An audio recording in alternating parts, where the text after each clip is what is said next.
All right, welcome everybody. So this is going to be Rambam's view on Mashiach, part two. Last week we went over Hilchot Melachim, Laws of Kings, chapter 11. This week we're going to go over chapter 12, and that should conclude this topic.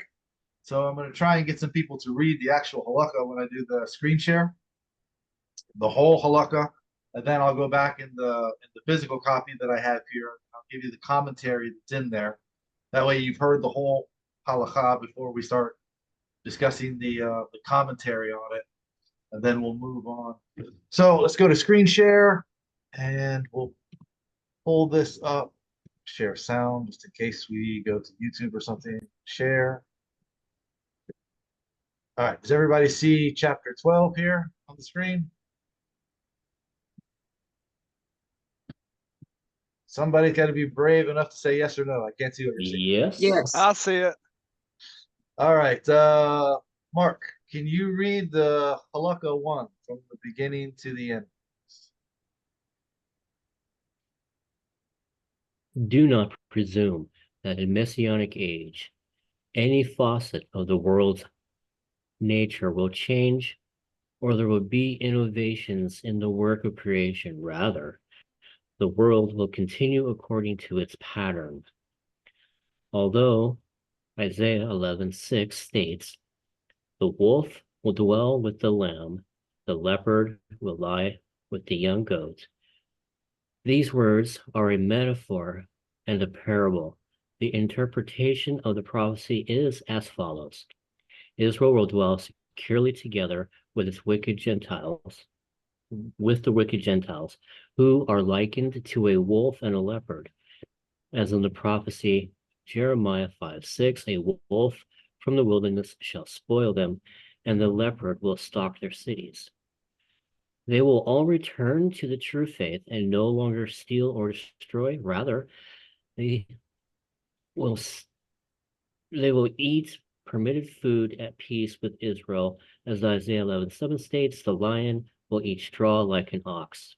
Similarly, the messianic prophecies of this nature are metaphors in the messianic era. Everyone will realize which matters were implied by these metaphors and which allusions they contained. Great. Okay, so the first sentence here has a very long commentary to it.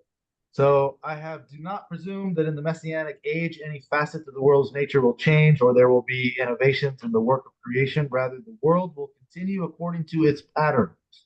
So the commentary on this is that these statements, and similarly, the opening lines of the following halakha. There will be no difference between the current age, the one we're living in now, and the Messianic era, except the emancipation from our subjugation to the Gentile kingdoms. Is subject are the subject of much debate among the commentaries. We know Rambam's position is that the world's not going to change. The Messianic era just means we'll be allowed to live in the land and study Torah in peace without surrounding nations attacking us and us being at war. That's really what that's how we know we're in the Messianic era. The Messiah will come, will be born to humans, will be an actual person that's a political figure. Rambam's view is that there's not going to be all these miracles performed by this guy. Okay, so the Ravad and many other commentaries maintain that Mashiach's coming will initiate a miraculous era in which the entire nature of the world will change. As the Rambam mentions, many of the messianic prophecies appear to imply such a phenomenon. The difference of opinion stems from a debate among the sages. You can find this in Barachot 34b. Rabbi Yochanan says, all the prophets only prophesied regarding the messianic age. However, the world to come is described by the verse, never has an eye seen besides God. This contradicts the opinion of Shmuel, who maintains there will be no difference between the current age and the messianic era, except the emancipation of our subjugation to the Gentile kingdoms. So we see Rambam in the Halakha as quoting the second opinion here. The Rambam follows Shmuel's opinion. Accordingly, the prophecies that appear to describe miracles must be interpreted as parables or allegories. In contrast, the Ravad accepts Rabbi Yochanan's opinion, which interprets the messianic prophecy simply and thus maintains the messianic age will initiate a new order and nature will give way to miracles. So there's some people out there that they don't like Rambam. They're like, oh, I like Rashi. Okay.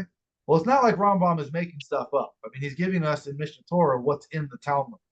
So you don't have to say, um, to be confrontational, you don't have to say, well, I disagree with Rashi. Rashi's wrong. You're simply saying, no, I agree with the Talmud.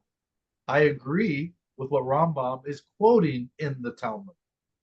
So it's not universally accepted that whatever this person says, that's the way it is. Okay, fine. If you like this first opinion and Rashi, you're free to side with them. But we're also free to follow the Talmud and what Rambam is giving us. So it's not like he's making something up new and then, we're just going with this new thing. Okay, so several commentaries attempt to resolve the difference between the two. The Radbaz, for example, explains the miraculous order described by the prophets will prevail only in the land of Israel. In the diaspora, the laws of nature will continue unchanged. Okay, so the Radbaz is saying, you've heard the saying, whenever two rabbis disagree, they're both right. Rambam says it's going to be this way. This other rabbi says it's going to be this way. The Radbaz comes and says, no, you're both right. The world's not going to change outside the land. That's going to be like it is today. But inside the land of Israel, that's when all the miracles are going to change. So he's trying to harmonize all of the opinions. However, which one is correct? We don't know. That's why there's difference of opinions. Can't hear you, Reverend. Can you guys hear me? Yeah, that's better. Okay, I guess I got to be close to the things that I don't have a microphone. Okay, so it appears highly unlikely that the Rambam concurs with this opinion. This opinion being that it's going to be the same outside the land and different inside the land. The Radbaz tried to marry those two opinions, so the Rambam likely would not agree with that because, firstly, as a blanket statement, there will be no difference between the current age and the Messianic era, does not lend itself to a differentiation between the land and the diaspora. He makes no distinction. He says the whole world is not going to change, so it's unlikely that he would accept it will change in some places but not others. Secondly, as mentioned in the commentary to chapter 11, 11:3, the debate between the sages concerning the nature of the Messianic era is reflected in their world to change in the Messianic era. He could conceive of Bar Kokhba as a potential Mashiach, even though he did not work miracles. However, Bar Kokhba lives in Eretz Israel. Thus, according to Radbaz, he should have manifested miraculous powers. This is a good point. If we were to say, okay, the world's going to continue the way it is now outside the land of Israel, but all the miracles in the world, the way the world works, is going to change inside the land. Well, Rabbi Akiva thought Bar Kokhba was the Mashiach. Nobody expected him to perform miracles, and the way the world functioned didn't change. So this kind of makes sense that either it will change or it won't change everywhere in the world.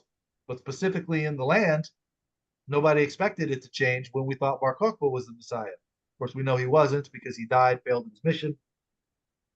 But this makes sense.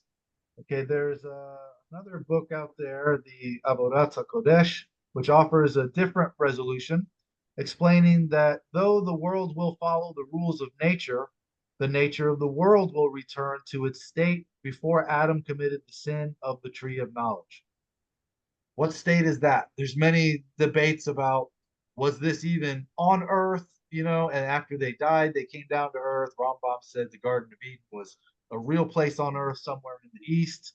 So there's debates about if this opinion is true, if it's going to return to the way it was before this sin, what's the way it was back then?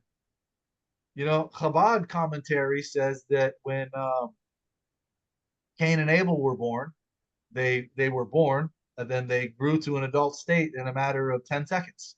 There was no long process of growing up. This is another opinion. So is that the way it's going to return to? Who knows? There's no consensus on this. That sin, according to this opinion, affected the totality of creation. When that Eden-like nature is restored, many of the messianic prophecies, which we regard as miracles, can be considered as natural phenomena. The Shiloh suggests a third opinion. He explains that according to Shmuel, which is the opinion the Rambam follows, there will be two periods in the Messianic age. One in which the natural order of the world will not change, and a second opinion which will be marked by miracles. The Rambam's inclusion of the resurrection of the dead as one of the 13 principles of faith appears to support this opinion. There's no greater miracle and departure from nature or natural order other than that. So I recently just listened to an interview where, there's this theory out there that in the Messianic era, pigs will be kosher. How is this possible when the Torah says, they're not, because they have one of the characteristics for a land animal to be kosher, he has to have split hooves and chew the cud. The pig has a split hoof, but it doesn't chew the cud. So this guy was saying that basically, I guess he's quoting this opinion, that in the Messianic era, the nature of the world will change. So it's not going to be that we're going to be allowed to eat pigs. It's that pigs will change their nature.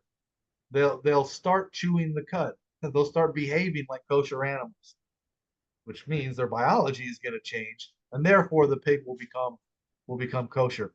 So that sounds like what this is saying, according to this opinion, that in the Messianic age, the nature of things will change. As far as this inclusion of the resurrection of the dead is one of the 13 principles of faith, one of Rambam's 13 principles, there is no greater miracle and departure from the natural order than that. We talked about it last week in the last chapter, that there's so many people that say you have to follow these 13 principles, right? But how serious is it? What if you choose not to? So just in case you didn't see that video last week, I'm going to go back real quickly to the last chapter, which is Laws of Kings, chapter 11, Halakha 3. One should not presume the Messianic king must work miracles and wonders, bring about new phenomena in the world, or resurrect the dead. This is Rambam's words here. He's specifically saying you did not have to believe he's going to resurrect the dead. What's the commentary on that? Although the Rambam includes resurrection of the dead as one of the 13 principles of faith, he maintains that this miracle will not take place in the first stage of the Messianic era, but in a later era.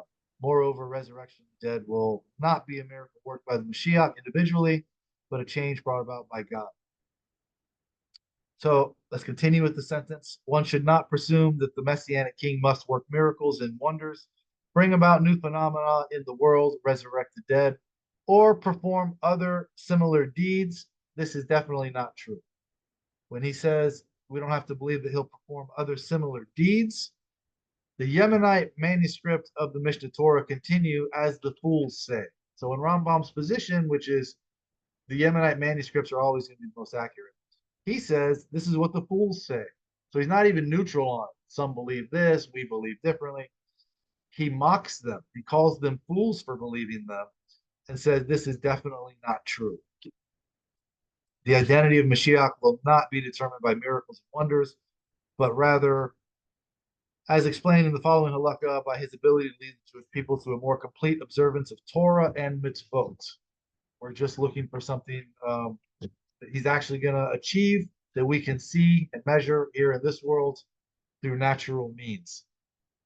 So, don't let anybody say, oh, if you don't believe exactly what I believe about his 13 principles, then you're somehow not validated, because oftentimes what they believe on these topics is very different from what Rambam himself actually believed. So believing in 13 principles, yes, even though there were people like Yosef Albo who wrote Sefer Karim, who said there's only 3 principles that you have to believe in, not 13. So if you're going to believe in the 13 principles, fine, but if you do not have to be a carbon copy of what somebody else believes. As we just pointed out in the first halakha here, there's every possible type of debate about this. Whether they're going to perform miracles or not, in the land, outside the land, everywhere universally at one point, but in a different period, it's going to be the later period. That's going to be different. So every imaginable, it's almost like the comment section of a Facebook post, everyone's going to come in with a different agreement. That's where we are. By the way, there's only 5 halachot in this chapter, so you'd think it will go through very quickly. So this covers the first one. So there's a short one on here, but some of these are pretty long. All right, halakha 2. Who did we say could read? Elisheva, would you read for us, please? Scroll down. Okay. Great. You see how this Long. long? Go ahead.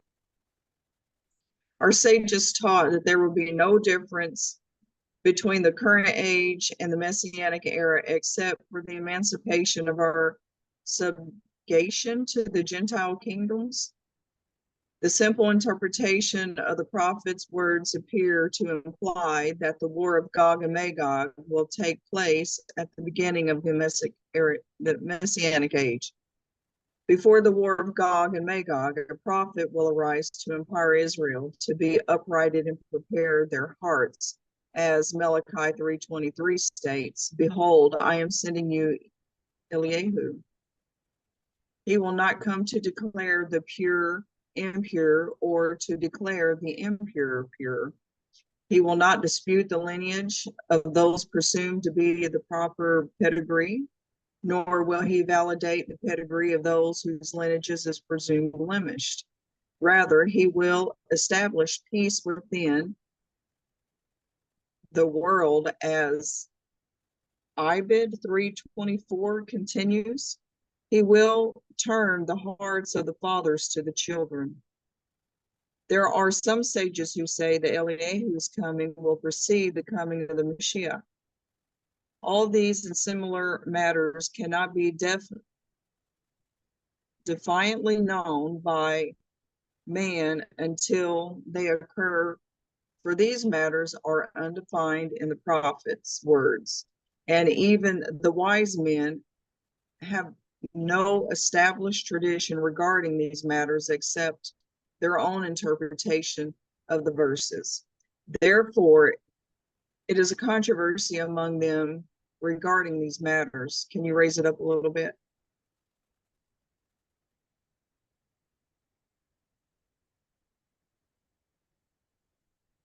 Regardless of the debate concerning these questions, neither the order of the occurrence of these events or of the precise details among the fundamental principles of the faith.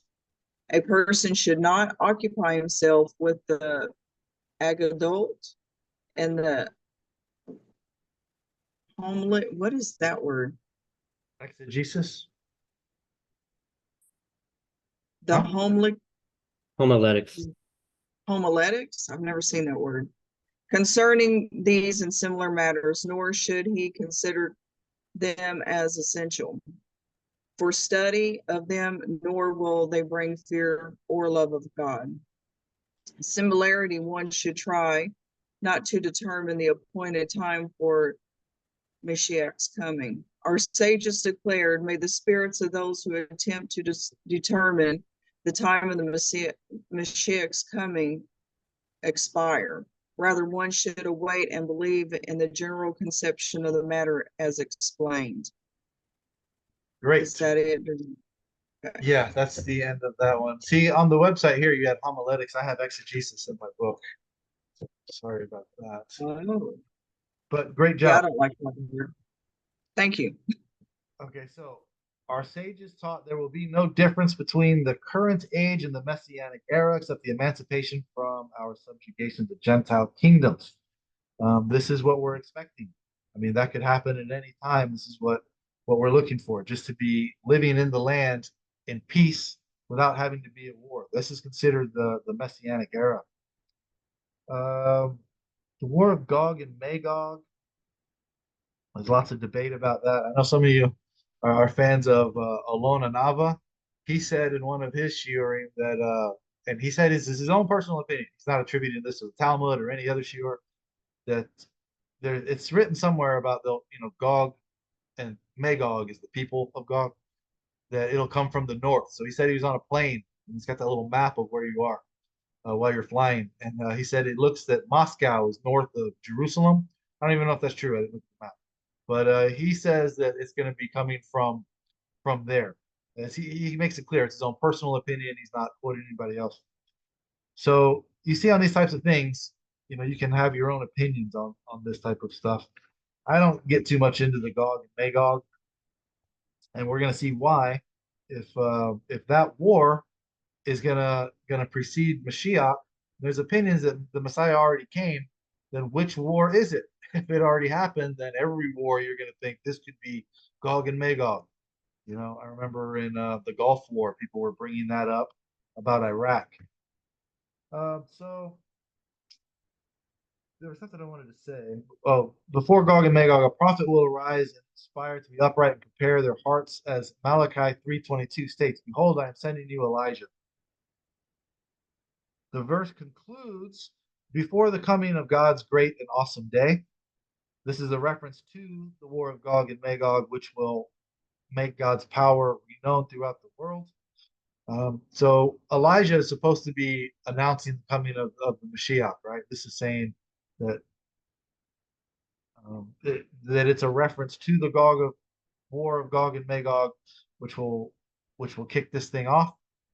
So if you haven't read the book of Malachi, it's only like 1.5 pages. It's very short.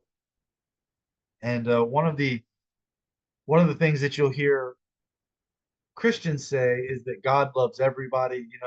God doesn't hate anything. Well, in the very beginning of the book of Malachi, it says, the descendants of Jacob I have loved, the descendants of Esau I have hated. So I found that interesting the first time I read it. Well, here we have right in the text, there is things that God hates.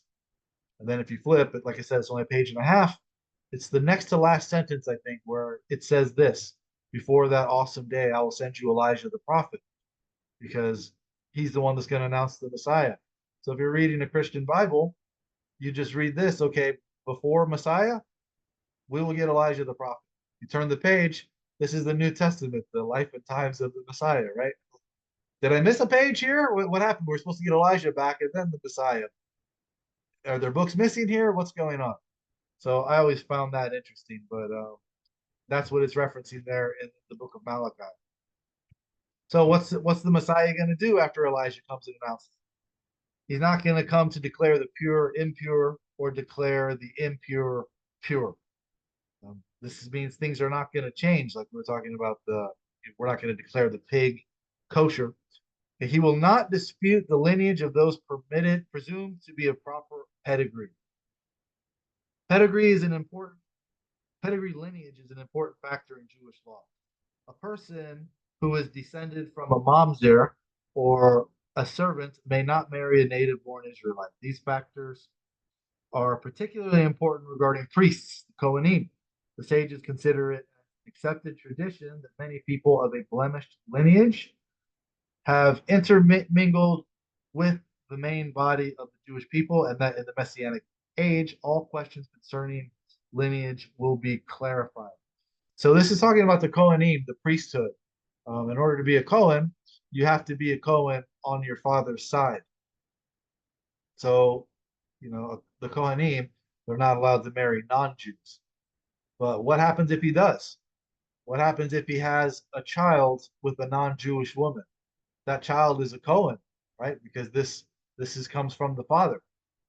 But the mother's not Jewish. So he's kind of a Kohen through his father, but yet he's not halakhically Jewish because his mother is not Jewish. This raises an interesting thing. He's a Kohen, but he's not Jewish. So it reminded me of there's people that say, well, I fell for the Noahide scam. So my rabbi told me that if I follow these 7 laws, I stop following 10 commandments given by God. I go to a lower standard. I only keep these 7. That I'm like the high priest. Okay, well in the Mishnah they omit a certain word there.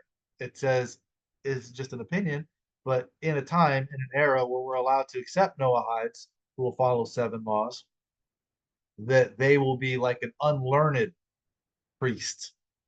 So this statement that they always misquote, if you follow 7 laws, you're like the high priest. You have to remove the word unlearned, which an unlearned priest is not fit to serve. So to say that you follow these 7 laws, you're like one of these incompetent people that's not allowed to set foot in the building to do his job. This is what you aspire to be. It's kind of telling when they have to remove this word to change the context to say this is something that you should aspire to. So when they're misquoting that, that's kind of a red flag that these people should be aware of. But anyway, that's what reminded me is that yeah, you might be a Cohen through your father, but you're not even Jewish. So that's an interesting thing that we don't have with other with other houses. You're just Jewish if your mother is, but to be a Cohen, it's sort of a separate thing. All right, nor so he will not come to declare the pure impure or declare the impure pure. He will not dispute the lineage of those presumed to be a proper pedigree, nor will he validate the pedigree of those whose lineage who is presumed blemished. There's certain sages that maintain that Elijah's contribution will center on establishing the pedigree of the lineage among the Jews. The sages and the Rambam do not accept this view. This is what the previous commentary was saying, that once these people get intermingled, you don't have a direct lineage. We've had people converting in um, after being born. Mamzerim have married in. Okay, once you've been married in, Rambam's view is that we're not going to be tracing the lineage of where great grandfather, great great grandfather. Once you're in, you're in. Once you convert to Judaism, you're a Jew. That's it. It doesn't matter what your pedigree was before. You're halakhically Jewish. So we don't believe that the Mashiach is going to come and give us genealogy from you all the way to where you came from. It's not important. Once you're in, you're a Jew is a Jew is a Jew. Except for matters like with the Kohanim, that's kind of a separate thing. Where were we? That was okay. Rather, what is he going to do? He will establish peace within the world. He will turn the hearts of the fathers to their children.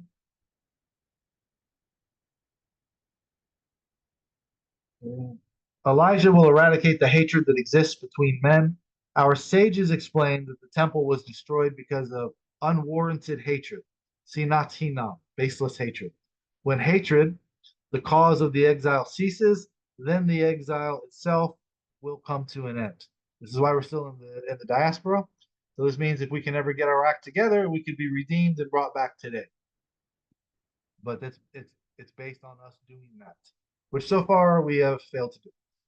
There are some sages who say Elijah's coming will precede the coming of Mashiach. Okay, many commentaries support this opinion, explaining that Elijah will motivate people to do teshuvah, repentance. This service will hasten the redemption, for when Israel repents, she will immediately be redeemed. This is Hilchot Teshuvah. All these and similar matters cannot be definitely known by man until they occur, for these matters are undefined in the prophet's words. The commentary here says, for prophecies can be interpreted in a number of ways, which is really just confirming what we just read, that all these and similar matters cannot definitely be known by man. So no matter how confident any rabbi tells you, well, this is what this prophecy means. This is what it was talking about thousands of years ago. It's talking about this generation, this sign, this war that just kicked off, this thing that just happened. This is what it's referring to. And it's referring to this prophecy. They can be interpreted different ways. So anyone that tells you this is the only interpretation of this prophecy, I'm not convinced. Those people tend to also deny the fact that whatever prophecy they're reading could have been conditional. This will only come true if this takes place. Some prophecies could expire. Some prophecies could have been conditional. It will only come to be if this and that. So when anyone comes and says, no, we know what this prophecy means. It means this, it's referring to that, and this is what that prophecy is referring to. That's only one opinion. To say that we know for sure this is the correct interpretation, and there's no other valid interpretations, means that person has not read much rabbinic literature that, as we just read in the first halakha of the commentary, every possible interpretation we can find references to. So don't be sold when anyone tells you this is what it means. I'm not convinced. Even the wise men have no established tradition regarding these matters. accept their own interpretation of the verses. Therefore, there is a controversy among them regarding these matters. Okay, so here the commentary says, see Sanhedrin 97 and 98. So anybody that's taking notes that wants to look this up later, it's Sanhedrin 97 and 98. For different interpretations of the sequence and the details of the Messianic era. Now, once before in a previous class, we looked up in the Talmud. It might have been here. I don't remember where we found it, but there was every different possible interpretation imaginable. It said the Messianic era is going to come at this date. It's a certain amount of time. And then they debated. They said, yeah, you're right about that amount of time, but the countdown starts down from the day of creation, and then it counts down. Then there's another rabbi who said, no, I agree with your timeline. It's going to be this amount of time, but it doesn't start from creation. It starts from the time of the flood. That's when it starts. There's other opinions that say the Mashiach already came. It means he's not coming. There's no countdown. It's just always supposed to be a perpetual thing that we're waiting for. So this opinion is not that we're waiting for this magic man to come. It's that we're waiting for this era, this time of peace that we can have where we live in the land, not have to worry about war and fighting like we've had in the past. And then for those who say that, oh, well, it's this countdown until the year 6000, that's an appointed time. Those who've gone through the Mishnah Torah learning the calendar know that the calendar that we have is not a historically accurate thing. We started counting backwards because we didn't have the years before. We went through the Torah and started counting generations until we got to the time of Adam. That's how we came up with the date. So this is not extremely accurate as to when was what year was the date of creation. Also, once they established that, or used to, in the Hebrew calendar, there's a leap year adds an extra month to the calendar. So out of a 19-year cycle, there will be 7 leap years. Each of these leap years, you add an extra month. Well, if the harvest wasn't going good, the Sanhedrin would skip an entire month. They would just remove a whole month out of the calendar. So with this being the case, how can you say that when we get to the 6,000th year, which we don't actually know when the calendar started, we've removed complete months, that we know this is going to be the day on the calendar, where since we didn't bring about Mashiach, there's no more chance to. This is the day it's going to happen whether we want it or not. That doesn't make so much sense. So, but we'll find all these opinions. I don't know if that I just mentioned in the previous class that we looked up, where we found all these opinions, was in Sanhedrin 97 or 98, but when reading this the other day to see which commentaries I wanted to read, I looked up Sanhedrin 97 and I saw how long it was. So we're not going to look it up here. Maybe after the recording, go look it up. But if you're following along and you want to look it up, this is a source mentioned, Sanhedrin 97 and 98, and we'll talk about it more in this commentary, but that could be where it is, and we'll probably go look it up, but this is long enough. We're not going to do it in this video. Okay, regardless of the debate concerning these questions, neither the order of the occurrence of these events or their precise detail are among the fundamental principles of the faith. In contrast, the essential concept that the Mashiach will come and initiate in an era where we will observe Torah and mitzvot in a complete manner is counted as one of the Rambam's 13 principles of faith. It is one of the 13 principles to wait for the Mashiach, but what are we waiting for? Just a peaceful time. Okay, a person should not occupy himself with the agadot, which means the stories. Agadah, agadot is the plural, the stories, and the exegesis, which this website has homiletics of the verses concerning these and similar matters. The particular details of the Messiah.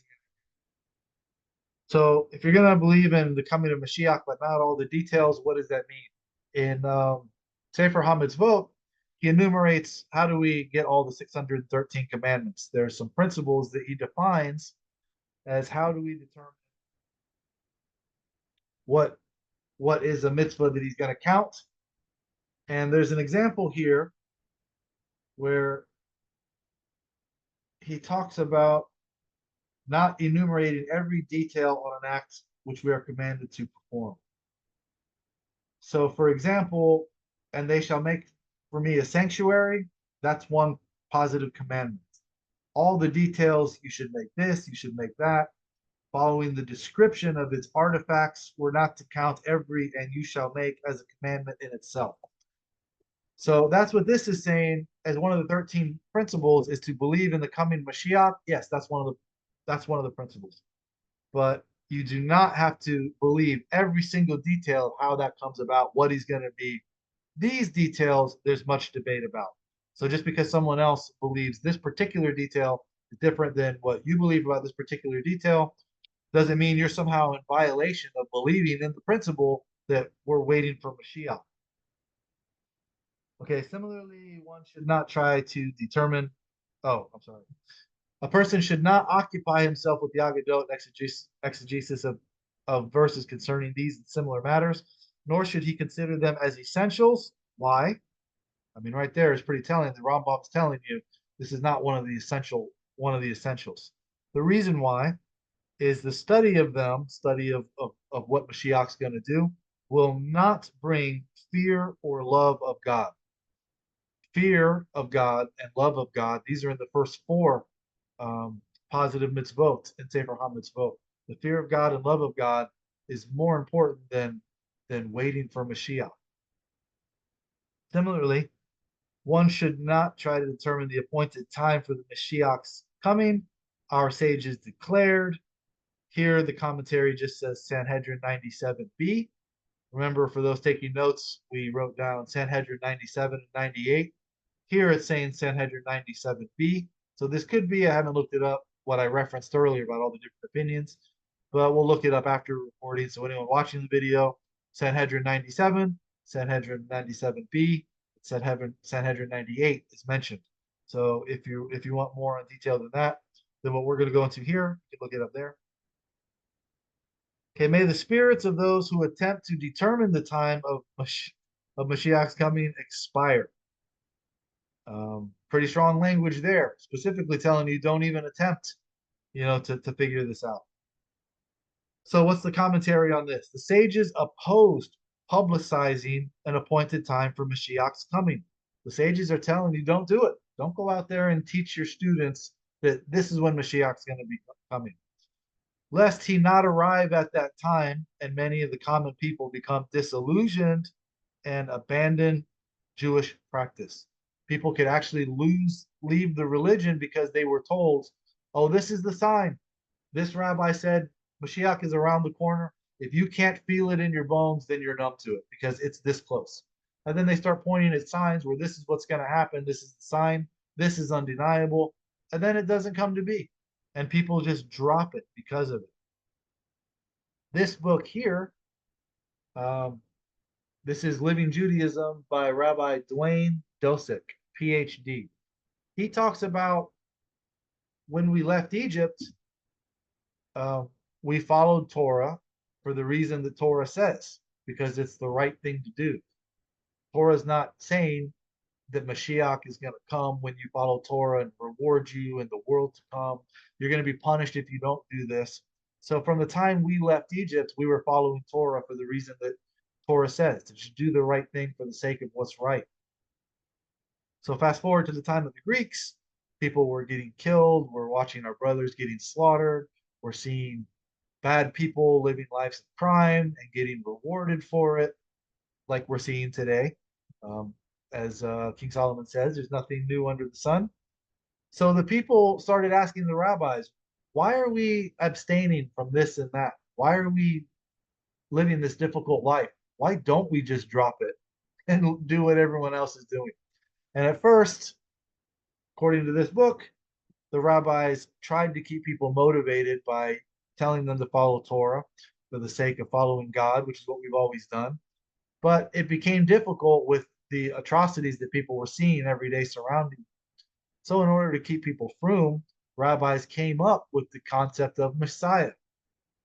Don't worry, just keep following the Torah. There will be a Mashiach that will come and he'll put a stop to this and we'll be able to live in peace again. So this calmed the people down and said, okay, but because they invented this answer, people had a new question. Well, what about all the people that were watching die? They're not going to get to see this Messiah who's going to come and bring peace. They missed out. So, according to this guy, a new answer had to be invented. Well, they're not going to miss out because now, for the first time, the rabbis are talking about reincarnation. So they're going to get to experience it when they're resurrected, and they'll come back and they'll get to see. So they're, even though they died, they're not going to miss out. Don't worry, they'll be back. So because they came up with one answer, people had questions about this new answer. They had to come up with a new answer to answer the new questions that were spurred on by the first thing that they made up. Now, there will be people that say, I disagree with that. We've had a tradition from the time of Adam that was verbally transmitted, which contradicts what he says. Okay, I didn't write the book. I'm just telling you, you guys can buy this book. You can read it. I'll tell you what that book says. Okay, so, but in line with that, I mean, that's pretty much what Rambam is saying here. May the spirits of those who attempt to determine the time of the Mashiach's coming expire. Rather, one should await, believe in the general conception of the matter as explained for the reason that's in this book. We can have people leave the religion because of it. And so we should not be predicting these times and teaching people that, yes, we know as fact, not opinion. This is fact. This is what this prophecy is referring to. This is the time that has been appointed. This is the sign. And this is what we can expect. Because if it doesn't happen, people can leave the religion because of it, and we don't want that. Okay. Halakha 3. Who can read for us? People that I was going to call on left the room, so I need a volunteer in the group. Any volunteers? Even if you've already read one, you can read again. During the era of the Messianic king, once his kingdom has been established and all of Israel is gathered around him, the entire nation's line of descent will be established on the basis of his words and the prophetic spirit which will rest upon him. Malachi 3:3 states, he shall sit as a refiner and purifier. He will purify the lineage of the Levites first, stating he is a priest of the defined lineage. He is a Levite of defined lineage. Twice. Those whose lineage he will not recognize will be lowered to the status of Israelites. This is implied in Ezra 2:63. The governor said to them, they should not eat of the most holy things until a priest arises who will wear the Urim Vitumim. For this verse, you can infer that the prophetic spirit will be used to define and notify the pedigree of lineage. When he defines the lineage of the Israelites, he will make known their tribal lineage alone, stating he is from this tribe and he is from another tribe. He will not, by contrast, state concerning a person who is presumed to be of an unblemished lineage. He is an illegitimate or he is a slave lineage. For the law is once a family has become intermingled with the entire Jewish people, they may remain intermingled. Great, thank you. Okay, so during the era of the Messianic king, once his kingdom has been established and all of Israel is gathered around him, this refers to a later stage of the Messianic redemption when all the exiles have already been gathered. Before then, Mashiach will have waged the wars of God and rebuilt the temple. So rebuilding the temple is, if the guy comes and does that, the war is fought, he rebuilds the temple, then it's pretty safe to say this is the guy we're looking for.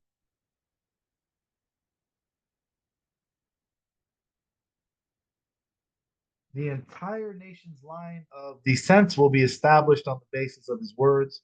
The prophetic spirit will rest upon him. As Malachi states, he shall sit as a refiner and a purifier. Kiddushin 71a offers two interpretations of the word purify. A, smelt, Just as a smelter extracts pure metal from ore, Mashiach will clarify the lineage of the tribes. In contrast, in the present age, all the tribes are intermingled and no one can be sure of his origins. B, the other interpretation is remove the blemish. All families with tainted lineage who have been intermingled with the Jewish people as a whole will be accepted. No notice will be made of their previous difficulties. As apparent from the continuation of the halakha, the Rambam accepts both interpretations. Okay, he will purify the lineage of the Levites first, stating he is a priest of defined lineage. He is a Levite of defined lineage. The definition of lineage of the priests and Levites is of greatest importance, for their participation is necessary in the temple services. Okay, those who presume to be priests or Levites, whose lineage he will not recognize, will be lowered to the status of Israelites. This is implied by Ezra. The governor, Nehemiah, said to them, the priests who could not document their pedigree or lineage, they should not eat of the most holy things. Because of the questions regarding their lineage, they should not consider themselves as priests until a priest arises. From that verse, you can infer the prophetic spirit will be used to define and notify the pedigree of lineage.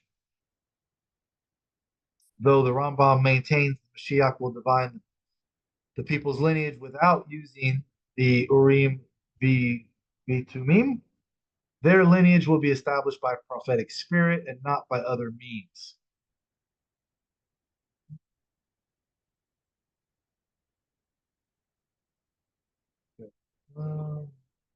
When he defines the lineage of the Israelites, he will make known their tribal lineage alone, stating he's from this tribe and he's from another.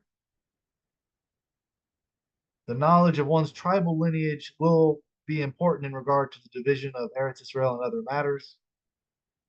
He will not, by contrast, state concerning a person who is presumed to be of unblemished lineage, he's illegitimate or of slave lineage. He's not going to call these people out and say, your lineage is no good. Both an illegitimate child and slave are forbidden to marry native Israelites. He's not going to call them out and say this because, and this is the clear language of the Rambam, the law is once a family has become intermingled with the entire Jewish people, they may remain intermingled. Mashiach will be able to identify those families whose lineage is tainted. Nevertheless, even if he identifies that there's some tainted lineage here, since those families have already become intermingled within the Jewish people as a whole, no restrictions will be placed on them. And again, he's not making this up. This is out of Kiddushin that he's bringing us. Okay, halakha 4, a short one. Anyone who's shy, who does not like to read, believe me, I'm like you, I don't like doing this, but a short one, this would be the one to volunteer for. Yes, Rabbi. Rebecca is going to read it. Yeah, please go ahead. The sages and the prophets did not yearn for the Messianic era in order to have dominion over the entire world, to rule over the Gentiles, to be exalted by the nations, or to eat, drink, and celebrate. Rather, they desired to be free to involve themselves in Torah and wisdom without any pressures or disturbance, so that they would be merit the world to come and explain as explained in Halachot Teshuvah. Okay, so important to point out, a lot of this, when you see me reading the commentary, is not Rambam's commentary. It's people who have read Mishnah Torah and they're giving you their commentary to Rambam's Mishnah Torah. And the commentary here is going to illustrate that. Okay, so the sages and the prophets did not yearn for the Messianic era in order to have dominion over the entire world. You've heard people, I'm sure, make stupid statements. So don't worry, Mashiach's going to come, and the goyim, all the non-Jews, they're going to be our servants and slaves. I'm sure you've heard people say that. And it says clearly here, the sages and the prophets did not yearn for the Messianic era for this reason, in order to have dominion over the entire world, to rule over Gentiles, to be exalted by the nations. That's not why the sages were looking for this. So what's the commentary here say? All the above will be realized in the Messianic era, but this is not why the sages desired Mashiach's coming. Don't worry, that's not why they wanted the Messiah to come, but it's going to happen. Everyone will realize it. This is what the result's going to be. Don't worry. That's just not why they were looking for it, but don't worry. That'll be the outcome. Okay, so this is the commentary they felt the need to include there. Or to eat, drink, and celebrate, in contrast to the commentary here, is in contrast to the pagan conceptions of utopia. So the fact that they're calling this the pagan conception of utopia is to eat, drink, and celebrate, and they're using the word utopia, is kind of a warning sign.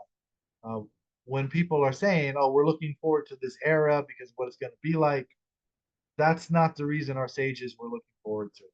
We were not looking for it to be that way. As like, some other religions view paradise or why they're looking for the world to come, heaven, whatever. That's not why they were looking forward to it.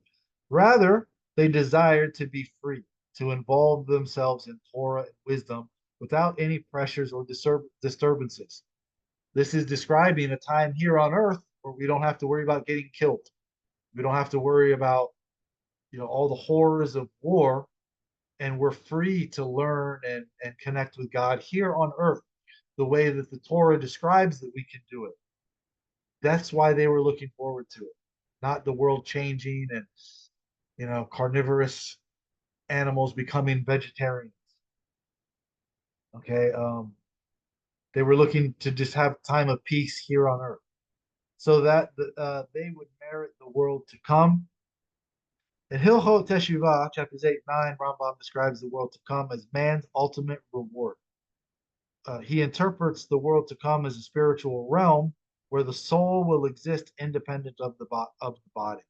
Okay, the Ravad and Rambam and other sages whose perspective was influenced. I'm sorry, I said Rambam. Okay, this is Rambam's opinion. Okay, contrasting that is the Ravad, the Ramban, Nachmanides, and other sages whose perspective was influenced by Kabbalah. Rambam, Maimonides, was not influenced by Kabbalah. Okay, the Ravad, the Ramban, and other sages who were influenced by Kabbalah interpret the world to come as the period after the resurrection of the dead, when the souls and bodies will both rise and live in this physical world.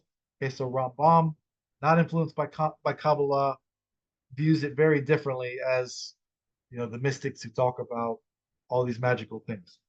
Rambam is giving us a time on planet Earth we can all see.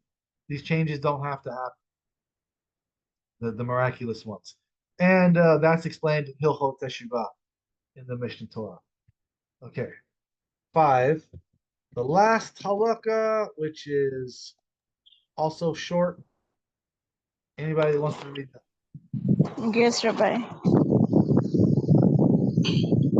In that era, there will be neither famine or war, eve or competition, for good will flow in abundance, and all the delights will be freely available as dust.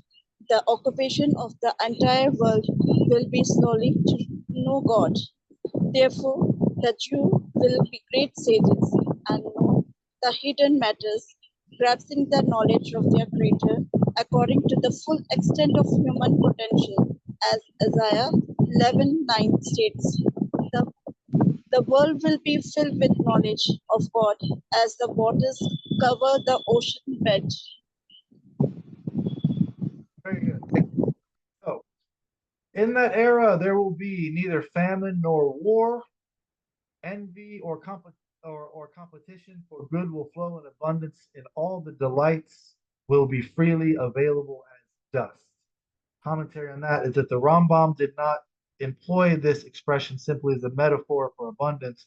His words also imply that though physical pleasures will be available, we will not crave them. Rather, we will consider them as dust. Despite the benefit that we will derive from them, we will not attach any importance to them. In chapter 9 of Hilchot Teshuvah, the Rambam describes the reward received for observance of Torah and mitzvot in similar, but not entirely parallel terms. The present passage refers to the reward to be received when the world comes to its ultimate state of fulfillment. The blessings mentioned surpass those described in Hilchot Teshuvah, which refers to the reward that can be received at all times, not necessarily in the Messianic age. Okay, so I'll point out that that the actual text, in that era, there will be neither famine or war. This does not say that famine is not possible and war is not possible. The world has changed to where we no longer have the ability to wage war. It's just saying that we are in a state of peace where we are not currently at war. Envy and competition and good will flow in abundance. That can happen right now. It's possible. So to me, this is just describing a future time where a political leader will lead over the land of Israel and will be able to fulfill the Torah in a way that we could do today or tomorrow, if the Mashiach was to come and bring this about. But it doesn't mean miraculous miracles have to happen. The occupation of the entire world will be solely known to God. At present, even Torah sages should spend a certain amount of time in business endeavors to earn their livelihood rather than live off of charity. I agree with this. I have a job. My bills are paid by my paycheck that goes flying. This allows me to say unpopular things, and I don't have to worry about somebody saying, "Oh, I disagree with what he says. I'm not going to donate. I'm not going to be a member of this. I'm going to go away." If anyone chooses to do that, that's unfortunate, but I don't have to cater to what the audience wants to hear. If the audience goes away, I still go to work and earn my paycheck and my bills are paid. People, whether you're following the Chabad system of the congregants donating, and that's what this is saying, rather than live off of charity, or you follow other systems which has membership, you just pay membership dues, so you're a member in good standing, not a member in good standing. Those systems usually have contracts. And so if the congregation paying the salary of the rabbi don't like what the rabbi says, they cannot renew your contract. And so it's something to keep in mind if you are being supported by the community. If you have a job, just like Rambam did, he was a physician, you're free to say truth. You don't have to worry about catering the message to something that's not accurate. You don't have to tailor your message to what the people financially supporting you want to hear in order to continue getting that support. So I think rabbis should be doing what we're doing, have a job, and teach on the side. And this was Rambam's view, and I support it for the reasons that I just mentioned. Okay, therefore, the Jews will be great sages and know the hidden matters. What does this mean? The mystic transcendent aspects of Torah and God. This is commentary being added to that sentence. I think if we just read the sentence, therefore Jews will be great sages and know the hidden matters. Why is this? Because we'll be free to study this stuff. We won't be living in a time of oppression. We won't be fighting wars. We'll be free to learn this stuff. And Torah says not to concern yourself with the hidden matters, only concern yourself with what has been revealed. So according to that, what Torah says, if in the Messianic era, then these matters are revealed, then we'll know them, because they'll be clear in this world. It won't be the hidden secret things that Torah tells us not to concern ourselves with, because it'll be revealed then. Okay. Therefore, Jews and great sages will know the hidden matters, grasping the knowledge of the Creator according to the full extent of human potential. As Isaiah states, the world will be filled with knowledge of God as the water covers the ocean bed. There, it just goes into the ocean contains a vast host of living beings. However, the waters cover them to the point that the individual existence is no longer perceived. Similarly, in the Messianic age, the world will continue to exist, However, the element of its existence will be permeated by the knowledge of God.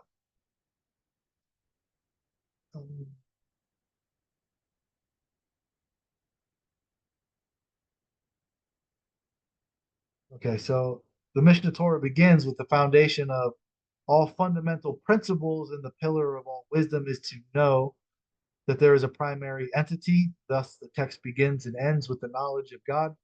At the outset, the Rambam establishes the awareness of God as man's fundamental goal in existence. By describing the full range of our Torah practice, he gives us the tools to internalize that awareness and spread it throughout the entire world. That's a powerful statement. By describing the full range of our Torah practice, which is what we do today, the full range that we can. We can't offer korbanot because we don't have the temple, but we do what we can. So in the Messianic era, describing the full range of our Torah practice, he will give us the tools to internalize that awareness and spread it throughout the entire world. We'll be spreading Torah throughout the entire world. And that's the goal, to live in an era where we can do everything that the Torah prescribes for us. That's the ideal. That's why the Torah prescribed these things for us. And right now we can't do that. So that's what we're looking forward to. Why? Not because a celestial butler is going to bail us out by sending this magician to come save us, but because we'll be able to exist in a time where we can fulfill all of the Torah mitzvot. The Torah, which does not, by the way, describe these miraculous things coming to be. The Nevi'im do, but as we stated, there's different interpretations of what that actually means. But the Torah is pretty clear about how we should live our life. Just follow the mitzvot. Pretty simple. The only thing that complicates it is that when matters of controversy arise, then we have the mitzvah to not stray to the left or right of the rulings of the court. That's the halakha. This is where it gets a little confusing on how do you live your life, because we don't know how to fulfill some of these mitzvot. That's what the halakha tells us how to do. Why do we care about the halakha? Because the Torah tells us to follow the halakha. So where should one go? I'm not saying you're required to, but in my opinion, where should one go for the halakha? Mishnah Torah. It's the only complete codification of halakha that we have.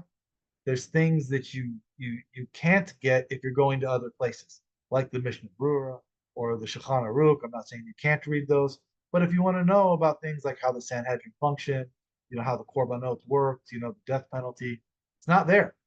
So you have to go to Mishnah Torah. So in my opinion, this is the best place to go for halakha, and this is where you should just stay. Just stay in Mishnah Torah. If you want to go to one of the other incomplete codifications, it's not prohibited, but why wouldn't you go to Mishnah Torah? So this concludes chapter 12. This is the Rambam's view on Mashiach part 2. Let's see what the chat says. If anyone has any questions that you want to ask on the recording, ask now or forever. Assign them to the comments section later after the recording stops. Any questions? All right, then we'll end the recording and we'll continue the chat after we stop the recording. So I figure out how to stop the recording. There we go. Thank you everybody for joining.